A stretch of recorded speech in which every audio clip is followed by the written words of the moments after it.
বাগানের সৌন্দর্য এই মুহূর্তে নেই, তারপরও আমরা শিমুল বাগান আপনাদেরকে দেখানোর চেষ্টা করছি। আশা করি আপনাদের ভালো লাগবে। এটা হচ্ছে সুনামগঞ্জের শিমুল বাগান। এই শিমুল বাগান আসলে অনেকটা খ্যাতি অর্জন করেছে, ইতিমধ্যে অনেকেই চেনেন শিমুল বাগান, অনেকেই আসেন, ঘুরেন ফিরেন এবং চলে যান। শিমুল বাগান সেই সময় সুন্দর যেই সময় শিমুল ফুল ফোটার সময় আসে, সেই সময়। তো একদম জাদুকাটা নদীর পাশেই রয়েছে শিমুল বাগান। আমরা আপনাদের কাছে উপস্থাপন করছি শিমুল বাগানের অবস্থা এবং পরিস্থিতি। আচ্ছা, একটু বাবুকা যাই না কিনি। তো যাই হোক, আমরা শিমুল বাগান এলাকায় আছি। শিমুল বাগান এলাকায় অনেকগুলো দোকান হয়েছে, দোকানপাট আছে, ছোটোখাটো অনেক দোকান আছে আপনারা দেখছেন। এবং শিমুল বাগানের বিশাল একটি এরিয়া রয়েছে। তবে শিমুল বাগানের ভিতরে রয়েছে অনেকগুলো ঘোড়া, তো সেটা আমরা একটু দেখব। ঘোড়াগুলো কেন, ঘোড়া হয়তো পর্যটক যারা আছেন তাদের জন্য ঘোরাফেরার জন্য এই ঘোড়াগুলো রাখা হয়েছে। তো শিমুল বাগানের সৌন্দর্য ফুটবে তখন যখন ফুল ফুটবে। এখন কিন্তু এমনিতেই স্বাভাবিক একটি বাগানের মতো মনে হচ্ছে বা একটি গাছের মতো মনে হচ্ছে। এই হচ্ছে শিমুল বাগান। তো প্রিয় দর্শক, শিমুল বাগানের সৌন্দর্য আমরা আপনাদের কাছে তুলে ধরার জন্য আমরা শিমুল ফুল যখন ফুটবে ঠিক তখনই আবার আসার চেষ্টা করব। তবে আজকে জাদুকাটা নদীর পাড়ে এই শিমুল বাগান, এটা একটু দেখে নিন। আমরা আশা করছি আপনাদের ভালোবাসা আমাদের জন্য অব্যাহত রাখবেন। দাদা, ফুল ফুটবো কোন দিন? ফুল কোন দিন ফুটবো? কয় মাস পরে? 2-2.5 মাস লাগে। গুড়া এগুলা কেন? মানে পর্যটকরা ঘুরে না? হ্যাঁ, গোলা তুলতাম। টাকা লাগেনি? টাকা দিবাই নি তুমি? কত দিবাই? 100 টাকা লাগেনি? তোমার গুড়া আসেনি? আচ্ছা, গুড়া কটা আছে?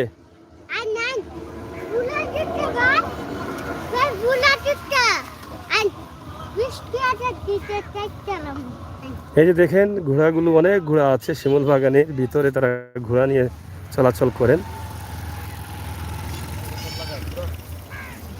অনেক সুন্দর সুন্দর ঘোড়া।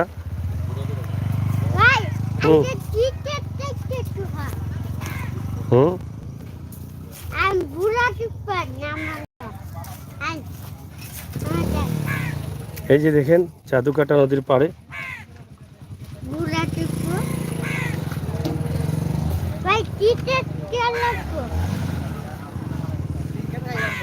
হ্যাঁ।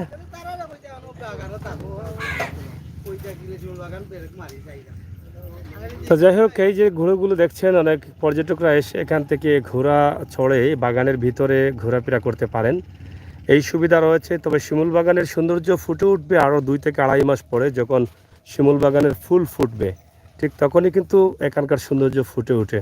আপনারা দায়িত্বে আছেন নাকি? তা টিকিট লাগেনি কেন? কত করে টিকিট? 20 টাকা করে। 20 টাকা করে টিকিট নি? এখন তো পর্যটক সকল কম মনে হয় নাকি? তা এখন কম। কদিন পরে আর ফুল ফুটবে? কম বলতে ওই যে যোগাযোগ ব্যবস্থাটা, যেমন গাড়ি আসতে পারে না, পানি কমে গেছে, তো পর্যটক আসে প্রচুর পরিমাণে। বাংলাদেশের 64 জেলার প্রত্যেকটা জেলার লোক এখানে আসে। তো আপনাদের যে ঘোড়া আছে, এখানে কয়টা ঘোড়া আছে? ঘোড়া আছে 12টা। আর কতটুকু এরিয়া জুড়ে আপনাদের শিমুল বাগান রয়েছে? আমরা শিমুল বাগানটা 30% 1 কিয়ার, আমাদের এলাকার ভাষায় বলা হয় এখানে 120 কিয়ার জমির উপর, শুধু বাগানের 120 কিয়ার। তো এদিকে বসার বাইরের সাইডে আরো জায়গা আছে, যেমন বাইরের সাইডে এই জায়গাগুলো আছে। এদিকে ভিতরে এই যে একটা রাস্তা দেখছি, এর ভিতরে কি কোনো ঘর বা বসার কোনো জায়গা আছে? ভিতরে ওই যে নদীর পার সাইডে বসার জায়গা আছে, মানে ওই যে জাদুকাটা নদীর ওই পাশে? ওই পাশে ওই যে নদীর দৃশ্যগুলো দেখার জন্য, পাহাড়ের দৃশ্যগুলো দেখার জন্য আছে, বসার ব্যবস্থা আছে। তা আপনাদের এই যে ঘোড়াগুলো আছে, এগুলা কি আপনাদের নিজস্ব না কোনো? না, এই ওনারা যার যার জীবিকা নির্বাহ করছে। জীবিকা নির্বাহ করছে। কত টাকা করে এটা ঘোড়া? এটা কেউ 10 টাকা 20 টাকা, এরা আপনার যতটুকু সময় ব্যবহার করবেন খুশি হয়ে মানে খুশি হয়, কোন নির্ধারিত কোনো জোর জুলুমের কোনো বিষয়। কয়টা ঘোড়া আছে এখানে? 12টা ঘোড়া আছে। 12টা ঘোড়া আছে। তো প্রিয় দর্শক, বাংলাদেশ নয় তথা বিশ্বের বুকে শিমুল বাগান অলরেডি খ্যাতি অর্জন করেছে পর্যটন স্পট হিসাবে। আমরা যদিও আজকে আপনাদেরকে শিমুল বাগানের একটি দৃশ্য উপস্থাপন করছি, তবে সেটা কিন্তু শিমুল বাগানের সৌন্দর্য ফুটে উঠে সেই সময়। একটু ভিতরে আসেন। হ্যাঁ, এটা রাস্তা আছে। জি, আর ওইদিকে গেট আছে। তো শিমুল বাগানের সৌন্দর্য ফুটে উঠে সেই সময়, যেই সময় বাগানের ফুল ফুটে। তো ফুল ফোটার আগেও কিন্তু এই জায়গাটা অনেক সুন্দর। এই যে পরিবেশটা খুবই মধুময়, খুবই সুন্দর জায়গা। এত সুন্দরভাবে তারা সাজিয়ে রেখেছেন বাগানের যে এই দৃশ্যগুলো, সেটা আসলে ভাষা দিয়ে বোঝানোর মতো না। চমৎকার এই বাগানের দৃশ্য, কারণ এখানকার যে পরিবেশ আছে খুবই সুন্দর পরিবেশ, সুন্দর পরিবেশের মধ্য দিয়ে কিন্তু আমরা আপনাদের কাছে এই ভিডিওটি উপস্থাপন করছি। আশা করি অনেকেই আমাদের লাইভ দেখছেন, আমাদের লাইভে আছেন অনেক ভাই বন্ধুরা। আপনারা ভিডিওটি শেয়ার করে বিশ্বের মানুষের কাছে পৌঁছে দিন, কারণ সিলেটের ইতিহাস, ঐতিহ্য, সৌন্দর্য, বিনোদন, খবরাখবর সহ সব ধরনের তথ্যভিত্তিক নিউজ নিয়ে কাজ করি বিশ্বের দরবারে পৌঁছে দেওয়ার জন্য। ইতিমধ্যে সুনামগঞ্জ জেলা অনেক উন্নত হয়েছে এবং সুনামগঞ্জ জেলায় বেশ কিছু পর্যটন স্পট আছে। বিশেষ করে আপনি যদি নীলাদ্রি লেগে যেতে চান তাহলে কিন্তু আপনি মোটর বাইকে বা গাড়ি করে যদি আসেন তাহলে কিন্তু শিমুল বাগান দেখেও কিন্তু নীলাদ্রি লেগে আপনি যেতে পারেন। তো এখানে একটি ঘোড়া আছে, চাচা এদিকে আসেন। ঘোড়াটি কি আপনার? এখানে দাঁড়ান। তো এই যে ঘোড়া কত করে নেন আপনারা ঘোড়া চড়লে? 150 মানে সময় বুঝে, মানে ঘন্টা হিসাব দেন না কিভাবে? ঘন্টা হিসেবে নাই, মানে আমরা রাউন্ড দিই, আমরা ঘুরায় ঘুরায় কয়জন তোলা যায় এটা? হ্যাঁ, একজন। একজন, বাচ্চা হলেও একজন। একজন। তো এখন ছোট বাচ্চা হলে দুজন চলুন যা। ছোট বাচ্চা হলে এখন কি পরিমাণ চলছে আপনাদের ঘোড়া? মানে কেমন আছে এখন মানুষ? এখন তো বাগানো মানুষ কম, কম। ফুলের সময় বেশি আই মানুষ। মানে ফুল যে সময় আসে, ফুল কতদিন পরে আসবে? হ্যাঁ, ফেব্রুয়ারিতে। জানুয়ারি ফেব্রুয়ারিতে। তো সেই সময় কি পরিমাণ মানুষ থাকেন?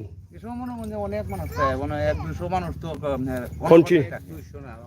আরো অনেক থাকে, মানে ভরা থাকে, জমজমাট থাকে। ফুল যখন ফুটে জানুয়ারির দিকে ফুল ফুটবে। আপনারা যারা আসবেন, আসতে ইচ্ছুক, আস্তে আস্তে আসবেন বলে ভাবছেন, আপনারা আসেন এই শিমুল বাগানে। শিমুল বাগান আসলে একটি প্রাকৃতিক সৌন্দর্যের জায়গা এবং প্রাকৃতিক সৌন্দর্য যদি উপভোগ করতে চান তাহলে শিমুল বাগানে আসেন। এই যে শিমুল বাগানের যে দৃশ্যটি সেটা কিন্তু অসাধারণ, কারণ পাশে রয়েছে জাদুকাটা নদী। ওই পাশে যদি আপনি বসেন, বসার জায়গা তারা করে রেখেছেন, ওখানে জাদুকাটা নদী আছে। নদীর আবহাওয়া বা এর পার্শ্ববর্তী মেঘালয়ের সীমানা আছে, ইন্ডিয়ার সীমানা, বাংলাদেশের একটি ছোট্ট টিলা আছে, টিলার পরেই কিন্তু মেঘালয় সীমানা রয়েছে। তো এখান থেকে আপনি যখন চোখ ঘুরাবেন চতুর্দিকে, ঠিক তখনই কিন্তু আপনার মনটা ভরে যাবে। যেদিকে তাকাবেন সেদিকে কিন্তু সৌন্দর্যের লীলাভূমি হয়ে দাঁড়িয়ে আছে এই শিমুল বাগান এলাকা। তো যাই হোক ভাই, আপনাদের এখানে আসতে মানে কি কি সুবিধা রয়েছে? মানে মানুষ আসতে চায়, কিভাবে আসতে সুবিধা হবে? যেমন গাড়ি আসে, নৌকায় আসে। এখন তো নৌকা এখানে রাখে, নৌকা নিয়ে অনেক মানুষ আসে। আর যখন রাস্তাটা ওই যে তাইরপুর দিয়ে ঘুরে বড় গাড়ি এখানে আসে, বড় গাড়ি যাই, মোটর বাইকে আসতেছে। মানে তাহিরপুর ঘুরে বড় গাড়ি সরাসরি আসে এখানে? সুনামগঞ্জ থেকে তাহিরপুর হয়ে বড় গাড়ি এখানে মাইকো সবাই মানে সরাসরি আসার রাস্তা আছে। আর ওই দিক দিয়ে কলমাগান্দা দিয়ে আসে, এইদিকে আমরা এইদিকে আরেকটা গেট আছে, এটা 1 নম্বর গেট, 2 নম্বর গেট এইদিকে আছে। যে সময় পর্যটক বেশি আসে তখন তো এক গেটে কভার দেওয়া সম্ভব না, মানে চতুর্দিকে মানুষ আসে, চতুর্দিকে 5টা রাস্তা আছে মানুষ অনেক অনেক। আচ্ছা, ফুল ফোটার পরে কতদিন থাকে ফুল? ফুল 1 মাস থাকে। 1 মাস থাকে। তো মোটামুটি জানুয়ারির শুরুতে, জানুয়ারি মধ্য পর্যায়ে, মানে জানুয়ারির পরে ফেব্রুয়ারি শুরু থেকে ফুল ফোটা শুরু হয়। তা আপনাদের সাথে যোগাযোগ করার জন্য একটি নাম্বার দেন। আপনারা যারা পর্যটকরা আসবেন আপনাদের সাথে যোগাযোগ করতে পারলে তারা অনেক সুবিধা হবে, অনেক তথ্য জানতে পারবে। একটি নাম্বার বলেন। আমার নাম্বারটা নিতেন 01710 01710 362 108। আপনার নামটা? আমার নাম ফরিদ গাজী। ফরিদ গাজী। আপনি কি এখানে দায়িত্বে আছেন? জি, আমি এখানে বাগানের দায়িত্বে আছেন। রাখতে, বাগান দেখাশোনা করতে, আপনাদের সার্বিক সহযোগিতা, নিরাপত্তার জন্য আছেন। তো প্রিয় দর্শক, ফরিদ গাজী ভাইয়ের নাম্বার দিয়েছি, মালিক কর্তৃপক্ষের পক্ষ থেকে আছেন তিনি দায়িত্বে। আপনারা সরাসরি এই নাম্বারে যোগাযোগ করলে শিমুল বাগানের অনেক তথ্য আপনারা জানতে পারবেন, কিভাবে আসবেন, কি করে আসবেন। আবার নাম্বারটা বলেন। 01710 362 108।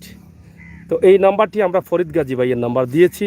আপনারা যখন আসতে চান শিমুল বাগানে, এই নাম্বারে সরাসরি যোগাযোগ করে আপনারা আসতে পারেন। আসলে আপনাদের সুবিধা হবে, যেহেতু বাংলাদেশের পশ্চিম উত্তর শেষ সীমান্ত হচ্ছে এই এলাকাটি পড়েছে শিমুল বাগান, যেটা জাদুকাটা নদীর মধ্যে রয়েছে। তা আপনারা যদি যোগাযোগ করে আসেন তাহলে আসা যাওয়ার পথে রাস্তাঘাটের সুবিধা আপনারা অনেকটা ভালো পাবেন। আরেকটা সুন্দর ভিউ আছে, এখান থেকে দেখা যায় যেমন নদীর পানি। হ্যাঁ, এখান থেকে জাদুকাটা নদীটা সম্পূর্ণ সৌন্দর্য উপভোগ করা যায় শিমুল বাগানে ওই পাশ থেকে।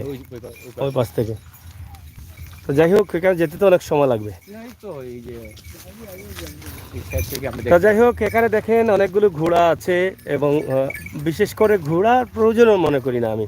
এখানে আসার পরে মনের যে ভিতরটা আছে এমনিতেই কিন্তু আলাদা একটা ফিলিংস আসে, কারণ এখানকার পরিবেশ এত সুন্দর।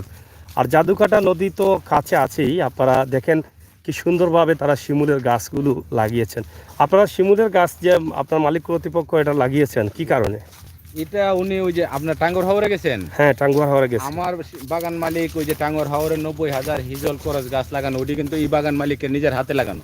মানে টাঙ্গুয়ার হাওরে? টাঙ্গর হাওরে যে গাছগুলো লাগানো আছে এটা এই শিমুল বাগানের মালিক নিজ হাতে ওই গাছগুলো লাগাইছে। আচ্ছা আচ্ছা। ওই গাছগুলো লাগানো যখন টাঙ্গর হাওর আমরা ওনার ছেলে যে বর্তমান চেয়ারম্যান জনাব আফতাবউদ্দিন চেয়ারম্যান সাহেব, ওনার আব্বা আলহাজ জয়নাল সাহেব এই বাগানের মালিক। এই বাগানের মালিক? জি। ওনার বাড়ি কি এখানে? উনি এখানে আছেন, ঢাকা আছেন, সুনামগঞ্জে আছেন, সিলেটে তো আছেন। উনি কিন্তু টাঙ্গুয়ার হাওরে এই যে গাছগুলো আছে উনি লাগিয়েছিলেন? জি, উনি লাগিয়েছেন পরবর্তীতে? আরো ওই যে রাস্তার দুই পাশে দেখবেন রেন্ডি গাছ লাগানো আছে, রেন্ডি গাছ। হ্যাঁ, রেন্ডি আমাদের এলাকায়। আচ্ছা। ওই গাছগুলো ওনার হাতে লাগানো। মানে ওদিকে আসতে যে যে যে গাছগুলো পাওয়া যায়? হ্যাঁ, যে গাছগুলো পাওয়া যায়। আরো ওই যে টিলাতে গাছ লাগানো আছে, এখানে আছে। তো উনি মানে এই পরিবেশ সুন্দর রাখতে উনি খুব পছন্দ করেন। ওনাকে আমাদের এলাকায় দানবীর উনি অনেক জায়গাতে অনেক কিছু দান করছেন, স্কুল কলেজ মাদ্রাসা অনেক শিক্ষা প্রতিষ্ঠান, অনেক অসহায় মানুষের সুবিধা দিচ্ছেন। মানে বিয়া শাদী দিতে পারে না কেউ, যদি কি বলেন তো ওনারা সাহায্য করেন। ওনারা এটা পূর্বপুরুষ থেকে ওনারা জমিদার, মানে পূর্বপুরুষ থেকেই ওনারা পূর্বপুরুষ থেকে জমিদার ধনী লোক। আর বিভিন্ন সমাজের উন্নয়নের কাজে ওনারা সমাজের পরিবেশ সুন্দর রাখার জন্য কিন্তু এভাবে গাছ রোপণ করছেন। তো দেখেন এখানে আসলে আমরা শুনলাম শিমুল বাগানের যিনি মালিক আছেন ওনার যে বিষয় আসলে কিছুটা হলেও আমরা শোনার চেষ্টা করেছি। আমরা আশা করব আপনারা আসবেন, একদিন ঘুরে যাবেন শিমুল বাগান। এই আসলাম জাদুকাটা নদী, না? জি, এটা জাদুকাটা নদী। শিমুল বাগান এখান থেকে নীলাদ্রি যেতে কত সময় লাগে? এখান থেকে নীলাদ্রি যেতে 15 মিনিট সময় লাগে। মানে মোটর বাইকে 15 থেকে 20 মিনিট। 15 থেকে 20 মিনিট। জি, এটা জাদুকাটা নদী। তাহলে তো পর্যটক যারা আসবেন তারা যদি শিমুল বাগান হয়ে যেতে চান নীলাদ্রি, তাহলে সহজে যেতে পারবেন। শিমুল বাগান এদিক দিয়ে আরেকটা গেট আছে, গেট দিয়ে সোজা রাস্তা আছে নীলাদ্রি। বারেক টিলা নীলাদ্রি শিমুল বাগান থেকেই আপনারা যাওয়ার মতো ব্যবস্থা আছে। তো প্রিয় দর্শক, এই হচ্ছে জাদুকাটা নদী। এখান থেকে বালু বা কয়লা উত্তোলন করে বাংলাদেশের সব কয়টি জেলায় যাচ্ছে এবং এখানে ইন্ডিয়ার টিলা দেখা যাচ্ছে, সেটি হচ্ছে মেঘালয় সীমানা, ইন্ডিয়ার সম্ভবত, না? মেঘালয় না? ওইটা মেঘালয় সীমানা, দুইটা পাহাড়, কাশিয়া এবং মেঘালয়। এখানে দেখেন বসার খুবই সুন্দর জায়গা আছে। এখানে যখন আপনি বসবেন ঠিক তখনই কিন্তু আপনি অনেক সময় ভালোভাবে কাটিয়ে দিতে পারবেন, প্রকৃতির সাথে মিশে যেতে পারবেন, মিশে যাওয়ার মতো এই জায়গাটি। এবং পর্যটকদের জন্য আমরা টয়লেট আছে, এটা ফ্রি। পর্যটকদের জন্য টয়লেটও আছে, টয়লেট আছে এখানে, আপনি ফ্রেশ হওয়ার ব্যবস্থা আছে। এটা আর কোনো এক্সট্রা কোনো চার্জ নেওয়া হয় না, টিকেটের সাথেই ওটা। ওই টিকেটের সাথে? টিকেট তো 20 টাকা। মানে অগুর ভিতরে আপনি সারা দিন আপনি যা ইচ্ছা ইউজ করবেন, সমস্যা। এই যে 20 টাকা টিকেট আছে, এটা সম্ভবত যারা দায়িত্বে আছেন তারা খরচ বা পরিষ্কার পরিচ্ছন্ন রাখার জন্য। পরিষ্কার না করলে তো অনেক পাতালে তা নষ্ট হয়ে যায়। কাগজ মানে দৈনিক এটা ডেইলি আমরা ঝাড়ু দিয়ে পরিষ্কার করে রাখতেছি, কাগজ শুকায় রাখতেছি, ওয়াশরুম গুলা দিন 2বার 3বার ধুইয়া, টয়লেট গুলো। আপনাদের নতুন করে আর কোনো চিন্তা ভাবনা আছে নি? নতুন কোনো আকর্ষণ? আমার মালিক বলছেন যে আরো অনেক বিনিয়োগ করবেন, অনেক কিছু এখানে মানে আরো সুন্দর সুন্দর কিছু, সুন্দর অনেক কিছু বিনিয়োগ হবে এখানে। আচ্ছা, আরো ওই সাইডে আরো বসার স্থান করা হবে। মানে এখানে মন্তব্যের অনেক একটা কলাম আছে, আপনারা যদি আরো চান কিছু, আপনাদের চাহিদা যারা বিভিন্ন জায়গা থেকে আসেন ওনারা যা বলেন এইভাবে কিছু একটা করার আছে। মানে যদি মানে বক্তব্য দেন বা তাদের মতামত জানান, যেখানে যদি আরো সুন্দর করার লক্ষ্যে আপনাদের বক্তব্য থাকে তাহলে বলতে পারেন, করতে পারেন। এটা আপনাদের পরামর্শ নিয়ে এটা সুন্দর করতে। তবে আমাদের সরকারের কাছে একটা দাবি, যাতে নদী ভাঙন থেকে এটা একটা ব্যবস্থা নেওয়া হয়, যাতে এদিকে ভাঙছে, এদিকে নদী ভাঙন না? জি, নদী ভাঙনে খুব যাতে বিলীন না হয়, আচ্ছা। তো প্রিয় দর্শক, জাদুকাটা নদীতে আছি এবং জাদুকাটা নদীর পাড়েই রয়েছে শিমুল বাগান, যেটা আসলে শিমুল বাগান সার্চ করলেই নেটে পেয়ে যান আপনারা। শিমুল বাগানের সৌন্দর্য ফুটে উঠেছে সারা বিশ্বের মানুষের কাছে এবং বিশ্বের মানুষই কিন্তু চায় শিমুল বাগান দেখতে। শিমুল বাগানের সৌন্দর্য, পরিপূর্ণ সৌন্দর্য ফুটে উঠবে জানুয়ারি মাসের মধ্য থেকে। আপনারা চাইলে সেই সময়ের জন্য প্রস্তুতি নিতে পারেন আসার জন্য। আমরা একটি নাম্বার দিয়েছি, সেখানে এই নাম্বারে যোগাযোগ করলে আপনারা সমস্ত তথ্য পেয়ে যাবেন। শিমুল বাগানের আসবেন কিভাবে, কোন রাস্তা দিয়ে আসবেন এবং কী কী সুবিধা পাচ্ছেন। তো যতটুকু সম্ভব হয়েছে আমরা জানার চেষ্টা করেছি এই ভাইয়ের কাছ থেকে। আমরা নাম্বারটি লাইভে আবার সরাসরি দিতে চাই। আপনার নাম্বারটি আবার বলুন। আমার নাম মোহাম্মদ ফরিদ গাজী, আমার মোবাইল নাম্বার 01710 362 108। মোহাম্মদ ফরিদ গাজী শিমুল বাগানের দায়িত্বে আছেন। দায়িত্ব পালন করছেন, নিরাপত্তার দায়িত্বে এবং পরিষ্কার পরিচ্ছন্নতার দায়িত্বে সব কিছু মিলিয়ে কিন্তু তিনি দায়িত্ব পালন করছেন, সেই জন্য নাম্বারটি আমরা দিয়ে দিয়েছি আপনাদেরকে। তো সবাই ভালো থাকেন, সুস্থ থাকেন, নিরাপদে থাকেন। দায়িত্বে আরো লোক আছে, আমি না একা না, এটা তো ঠিক আছে, একা থাকবেন কেমনে, আরও লোক আছে, কিন্তু আপনাকে আমরা পেয়ে গেলাম এই জন্য নাম্বারটি দিয়ে দিলাম, ঠিক আছে। তো এই মুহূর্তে জাদুকাটা নদীর অবস্থান দেখছেন আপনারা, জাদুকাটা নদীর অবস্থান এবং শিমুল বাগান একসাথে আমরা দেখানোর চেষ্টা করছি আপনাদেরকে। ইন্ডিয়ার মেঘালয় সীমানা, পাহাড় পার্শ্ববর্তী বারিক টিলা রয়েছে বাংলাদেশের মেঘালয়ের নিচে, এবং এরপরে হচ্ছে ইন্ডিয়ার মেঘালয় সীমানা। বাংলাদেশের পশ্চিম উত্তর শেষ সীমানা হচ্ছে বাংলাদেশের এই জাদুকাটা নদী। এখানে হাজার হাজার বার্কি রয়েছে, হাজার হাজার নৌকা রয়েছে, যেখান থেকে বালি বিতরণ করা হচ্ছে সারা বিশ্ব জুড়ে। তো প্রিয় দর্শক, এই ছিল আমাদের ভিডিও। পরবর্তী লাইভ আপনারা দেখার জন্য অপেক্ষায় থাকুন, যেটা আমরা নীলাদ্রি লেক থেকে দেব। বসার স্থানগুলো দেখেন। বসার স্থান তো অবশ্যই আছে, বসার স্থান আছে এবং ঘরও আপনারা বানিয়ে রেখেছেন বসার জন্য, সুন্দর জায়গা আছে। আপনারা এখানে তো এই জায়গা কেন, নিচেও তো বসা যাবে, এত সুন্দর পরিবেশ এখানে অনেক গাছের নিচে। যেমন আপনার বেঞ্চ চেস করতেন, কেউ মহিলা নিয়ে আসলে ওই ঘর আছে, ঘর আছে, হ্যাঁ, আছে, ফ্রেশ হওয়ার ব্যবস্থা আছে, মানে সবকিছু রেখেছেন আপনারা। অনেকটা আরো সুবিধা বাড়ানোর জন্য মালিক চেষ্টা করতেছে। এবং আপনাদের মতামত অবশ্যই কমেন্ট বক্সে লিখেন, যদি আপনাদের কোনো চাহিদা থাকে বা এখানে আর কি কি করলে ভালো হয় সে বিষয়ে। সুনামগঞ্জ জেলা নিউজ অসংখ্য ধন্যবাদ আপনাকে, আপনি সাথে আছেন দীর্ঘ সময় থেকে, আপনাকে আমরা অসংখ্য ধন্যবাদ জানাচ্ছি। আপনি সাথে থাকুন, সাথে থাকবেন সেই প্রত্যাশা আশা রাখছি। দেখেন নীলাদ্রির অবস্থা, দেখেন নীলাদ্রি যাব আমরা, কিন্তু জাদুকাটা নদীর অবস্থা দেখেন। তো যাই হোক, ভিডিওটি শেয়ার করে সবাইকে পৌঁছে দিবেন। ধন্যবাদ আপনাদের সকলকে। আপনি কি সবর কিবা চা কিছু একটা খান?